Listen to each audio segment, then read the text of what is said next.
MouseNJoypad.com bring you another original. It's fucking great.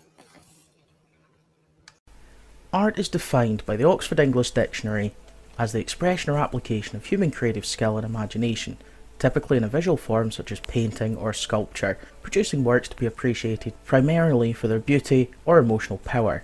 Now, art's a word that's thrown around a lot within the video game culture, from insightful indie developers making games like Lifeless Planet, the ultra-realism aesthetic and accurate car models in Forza, beautiful looks of Ori and the Blind Forest, to narrative masterpieces like The Last of Us. It's a word that's evocative, in some cases warranted, and more often than not, it's a flimsy defence for hipsters to once again buck the trend. But it's always a matter of perception. What I consider art will almost certainly differ from what you do, or that art teacher you had at school. That's the beauty of art. No matter the medium you decide to apply your craft to, there will undoubtedly be someone that will defend your work to the bitter end. The reason I'm making such a big deal out of the concept is this. I had a hard time figuring out Beyond Eyes. During my time with the game, I was rating it on my usual reviewer critique. Beyond Eyes has no antagonist, it has no enemies, it has no contest or competition in it. There's no fancy gimmicks, no weaponry, and no real excitement. I have to admit that I was scratching my head at this conundrum because I was enjoying the experience, but I couldn't quite categorise it. So here's what might turn out to be the controversial statement. Beyond Eyes is not a video game. There are elements within Beyond Eyes, elements of exploration, story and puzzles that would indicate that a game's present, but I can't truthfully say that any of these really make the game. Instead, I've chosen to look at Beyond Eyes a little differently. Beyond Eyes is art, and this is why. You play as Ray, a 10-year-old girl who's lost her sight. Adjusting to her new life as a blind girl, Ray is lonely. A stray cat named Nanny wanders into the Ray's garden, and Ray finds her first friend since she lost her sight. One day, Nanny doesn't show up. Time passes, and Ray gets worried about her friend, and in a touching moment of concern and love, Ray ventures out from the safety of her garden into the world to find her friend. Yeah, okay, it sounds a little cheesy to me as well, but even me, a self-confessed cynical old man in a 20-something-year-old's body, found it touching. You're introduced to the basic mechanics of Beyond Eyes in Ray's garden. The world is a startling white screen, entirely blank but for a small radius around you. This is how Ray experiences the world, through sounds and smells. Travelling around the environment shows Ray her surroundings. The distant flap of a washing line and the trickling of a fountain gave some direction in the early stages, and it gave me a point to focus on in the abyss of whiteness.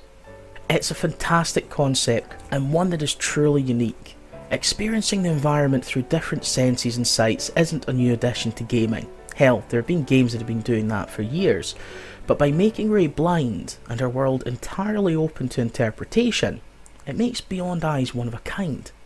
The artwork is amazing. It looks less like a video game and more like painting on a canvas. It's beautiful and it works well with the limited field of vision that we, the player, get to see. Animations are smooth and graphically, I struggled to find anything wrong with it per se. I found that Ray was great at sensing things, like flowers, bridges and the like, but she was useless at detecting walls. Now yes, I realise she's blind, and yes, I do feel like a dick for saying it. Ray's range of detection is usually about 2 steps in any direction, but I found that walls would only show up when I was right on top of them, often walking face first into a wall while I was completely oblivious. This wouldn't have been so much of an issue. However, the control system is not that responsive. Ray would often get stuck on trees, the sides of fences or trash cans. It didn't feel like I was sharing Ray's challenges in navigating the world.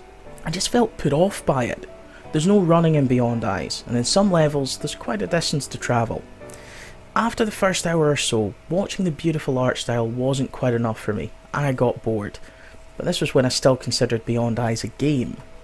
Once Ray is wandering the outside world, the impact of this style of expression becomes evident.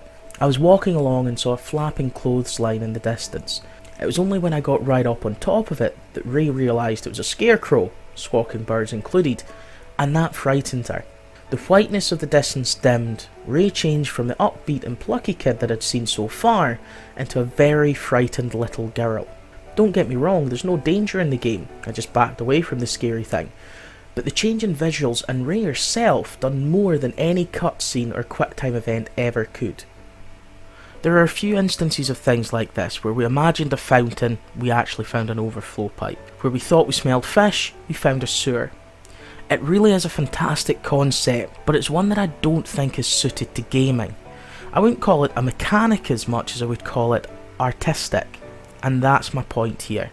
The story may seem mundane, it may even scream its cheese factor as loud as possible, but after playing to the end of the game I can safely say, yes, it is a mundane story, but it's told well and it's a touching one.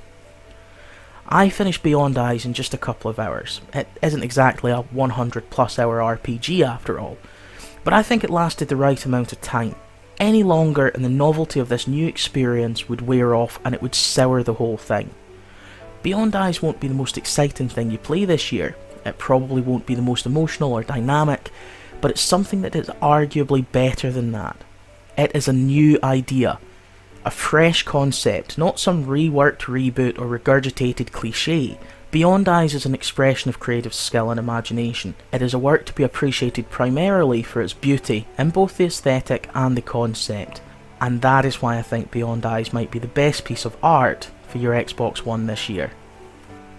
Beyond Eyes is a strange one. As strange as it sounds, I wouldn't consider this a game. Art is a word that's thrown around in video games, but I've yet to see a game that epitomises art more than Beyond Eyes.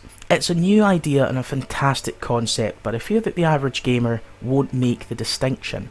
The artwork is fantastic, though repetitive gameplay and sometimes awkward controls can make Beyond Eyes seem unpalatable.